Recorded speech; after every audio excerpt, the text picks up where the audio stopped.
Olá, pessoal. Essa aqui é uma gravação para explicar a resolução da sua prova teórica. Então, você está vendo que nós temos aula aqui dia 13/4, o dia que é a aplicação da sua prova teórica. A sua prova teórica está postada aqui, né, no Moodle. Vou abri-la e vamos começar a comentar a sua prova teórica. Então, vamos lá, pessoal. Na primeira questão, ele está pedindo para que você. Ele está falando que as literais, o que são literais? São os códigos que você digita, os dados que você digita diretamente dentro de um código, então ele é chamado de literal. Então, eu estou perguntando qual é a tipagem dessas literais, né? Como é que o Java trata, já que isso aqui é dado. Então, quando você digita um número diretamente dentro de um código Java, tá? Ele trata esse aqui como texto. Então, vamos lá. Vou vir aqui, ó, e vou pedir aqui, ó, para alguém um ponto Java, certo? Vamos lá, começar um código qualquer, cookie class, prova, criar um método main, tá? Então, quando você pega e coloca aqui, por exemplo, x recebe int x recebe 2 mais 2, certo? Então, isso aqui é um dado que eu digitei diretamente dentro do código. Esse dado é chamado de literal. Eu já falei isso para vocês algumas vezes. Então, este dado aqui, ó, quando é digitado diretamente dentro do código, ele é tratado como tipo int. Tá? O Java trata como tipo int, né, para qualquer operação. Então, na prática, o tipo int tem 32 bits. Então, aqui 32 bits, somando 32 bits mais 32 bits, né, que é o espaço de endereçamento para int. Então, isso aqui é tratado como int. Esse A com aspas simples é tratado como tipo char, né? Então, esse A é char com aspas duplas, isso aqui é um string, e com partes fracionárias, isso aqui ele trata como tipo double. Então, isso aqui você teria que escrever aqui na frente para mim int, aqui na frente char, aqui na frente string e aqui na frente double, tá? Então, essa é a primeira questão. Segunda questão, ele pede para que você observe o código e está pedindo, explique tecnicamente por que na linha 5 aqui, né, gera um erro. E o que fazer para resolver esse erro?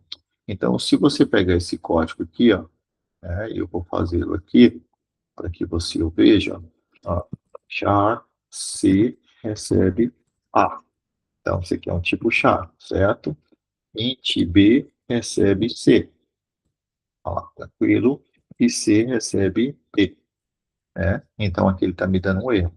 Por que ele está me dando um erro? O char, se você analisar, ele ocupa um espaço de 16 bits. Né? O int, ele ocupa um espaço de 32 bits na memória.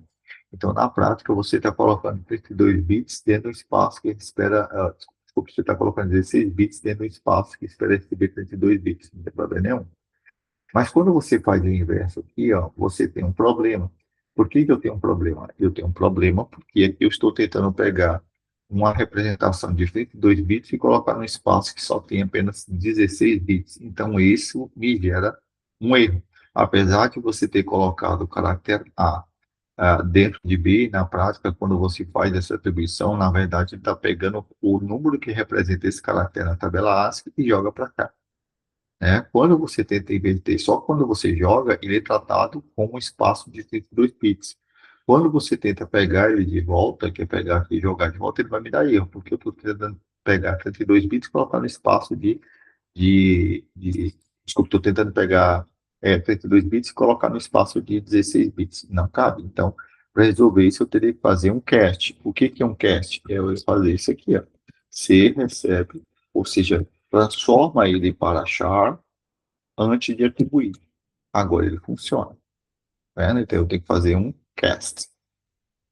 Então essa é a solução para isso aqui. Então, por que que não cabe? Não é porque eles são compatíveis. Não quero que você me fale. Eu quero que você me fale. Eu queria que você me falasse que ele não cabe porque eu estou tentando pegar um dado de 22 bits e colocar no espaço que só cabe 16 bits. Então, para mim, resolver esse problema, eu tenho que fazer um cat. O cat isso aqui, ou seja, converta isso aqui para char e depois atribua, né? Que tipo de instrução pode haver diretamente dentro de uma classe? Pessoal, dentro de uma classe, está aqui, ó, vou comentar isso aqui é o bloco de uma classe, certo? Então, que tipo de instrução que eu posso colocar dentro do bloco desta classe, essa classe chamada, coloquei prove aqui, está prove1, por isso que ele está me dando erro, prove1, certo? Que tipo de instrução que eu posso colocar aqui? Ou você vai ter bloco de instruções que representa método, ou você vai ter instrução para criar variável, x recebe 2, por exemplo. Então, aqui no caso, eu tenho um atributo, é uma variável no qual eu declaro diretamente uma classe, ou seja, uma instrução para criação de variável, ou instrução para criação de métodos. É só isso que eu posso ter diretamente dentro do bloco da classe. Ou instrução para criação de variável, ou instrução para criação de métodos. Basicamente, eu só posso ter isso. Tem outras exceções, mas o que vale é isso aqui. Ou tu vai ter bloco de construção, que na verdade são métodos, ou seja, ou você vai colocar a instrução para criação de método, ou você vai colocar a instrução para criação de variável. Se eu tentar colocar qualquer outra coisa, ele vai me gerar erro. Não posso fazer colocar outra coisa. Tá? No caso da questão 4, ao acessar o conteúdo de uma classe, o objeto é usado o ponto. Sendo assim, responda: o que pode haver antes do ponto?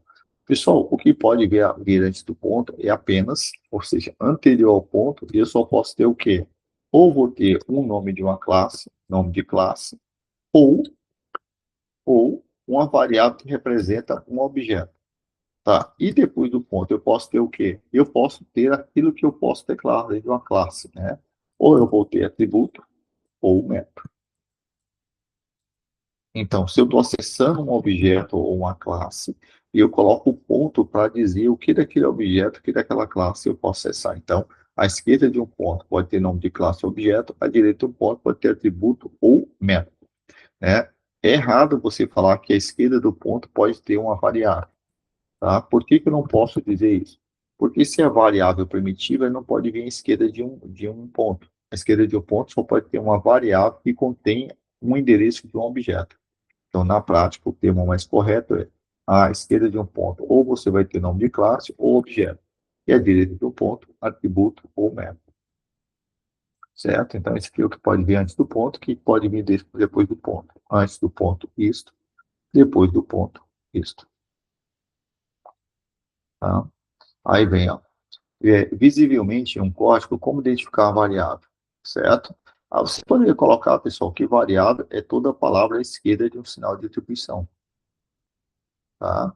Ou variável, você poderia até colocar variável é aquilo que não é. Como é que eu identifico uma variável no código? Por aquele que é precedido, né? E logo após ela tem um sinal de igualdade, que significa atribuição. Eu consigo ver claramente dessa forma, isso aqui é uma variável. Se tem atribuição, é porque é uma variável, certo? A variável, às vezes, se confunde com palavra reservada, tá? Mas eu não tenho uma junção, né? E eu não posso colocar alguma coisa logo após a variável que não seja o sinal de atribuição. Por que eu sei que isso aqui não é a variável? Porque eu não posso ter alguma coisa que pode vir depois do nome da variável, que geralmente é um sinal de atribuição. O que é uma classe? É toda palavra iniciada com letra maiúscula. Então, toda palavra iniciada com letra maiúscula tende a ser uma classe. E o que é um método? Método é toda palavra seguida de parênteses. Então, main é um método. Ó, observa a instrução abaixo. Tá? Aí ele fala assim, ó, que tipo de dado a cada método, né, na instrução acima retorna? Primitivo ou objeto? Caso seja primitivo, e qual motivo? Então, olha só, aqui eu tenho os métodos. Primeiro você precisa identificar os métodos, que é F1, F2 e F3. No caso de F1, né, ele tem que me retornar um objeto, porque ele está à esquerda de um ponto. À esquerda de um ponto, nós falamos que pode ser classe ou objeto. Se por acaso eu tenho um método, então é porque o método vai retornar um objeto, certo? É porque ele vai retornar um objeto. Então, eu sei que o que está esquerdo, esse método retorna para mim um objeto, e desse objeto retornado eu acesso o método F2. Como o F2 também está à esquerda de um ponto, então, obrigatoriamente, ele tem que me retornar um objeto. Então, F1 e F2 tem que me retornar um objeto. Tá? E aqui, como é o último método, e como eu tenho um sinal de distribuição, então o retorno desse método que eu vou colocar aqui em x. Como o x é do tipo inteiro, então o retorno de F3 também é um inteiro. Então F1 retorna objeto, F2 retorna objeto e F3 retorna um valor do tipo inteiro. Vamos lá. Observe o código abaixo. A expressão dentro do if, ao ser executada, retornar um tipo de dado. Objeto ou tipo primitivo. Se primitivo, qual tipo? Bom, pessoal, Eu falei para vocês que dentro do if, a única coisa que ele aceita é o quê? É valor booleano. Se você coloca uma expressão, é porque essa expressão tem que resultar no valor booleano. Então, o que ele está perguntando é ao se executar a expressão dentro do if, ou seja, isso aqui, o que, que ele me resulta? Ele me resulta um tipo primitivo. E que tipo de primitivo é? É um valor booleano, já que if só aceita valor booleano. Se você coloca uma expressão, é que ao ser executada a expressão, ele vai me resultar no valor booleano. Tá? Então, é um tipo primitivo e qual o tipo? Tipo booleano. Por análise, qual deve ser o valor da variável x? Pessoal, aí tem a questão de precedência de operadores. Por exemplo, eu falei para vocês, se vocês têm operando, tem um operador, os operandos têm que ser do mesmo tipo. Por exemplo, eu tenho um operador aqui, ó, que é um sinal diferente. Quais são os operandos? Aquele que está à esquerda do operador e aquele que está à direita do operador. Como isso aqui está à direita do operador, então isso aqui é um número inteiro. Então, automaticamente, ao executar isso aqui, ó, isso aqui tem que resultar um valor inteiro. Ou seja, na prática, eu executo o método teste e o método teste com certeza retorna um valor inteiro para x e x é comparado com 2. Então, por análise, qual o tipo da variável x? É tipo inteiro, já que eu estou comparando com 2. E quando você digita uma literal diretamente no código, essa literal numérica é tratada como um inteiro no Java, então obrigatoriamente o x tem que ser inteiro. Tá? Ou seja, o método teste faz alguma coisa e retorna um valor inteiro para mim que eu aguardo em x. E esse valor inteiro de x eu comparo com isso aqui. Uma vez que quando você utiliza um operador, os operandos têm que ser do mesmo tipo. Como isso aqui é inteiro, o x obrigatoriamente tem que ser inteiro. A questão 8, pessoal. Observe o código abaixo e responda. Qual o valor de x no final? Então, aqui eu tenho x recebe 5, y recebe 10. Ele vai perguntar aqui para mim. 5 é menor que 10? Verdadeiro. E 10 é maior que 5? Verdadeiro. Ele está falando assim, pega o valor de x e adicione mais 2. X vale 5. 5 mais 2, 7. Certo? Se eu entender aqui dentro desse if, não tem como eu fazer nada aqui embaixo. Ó. Porque isso aqui só vai ser executado se o if for falso.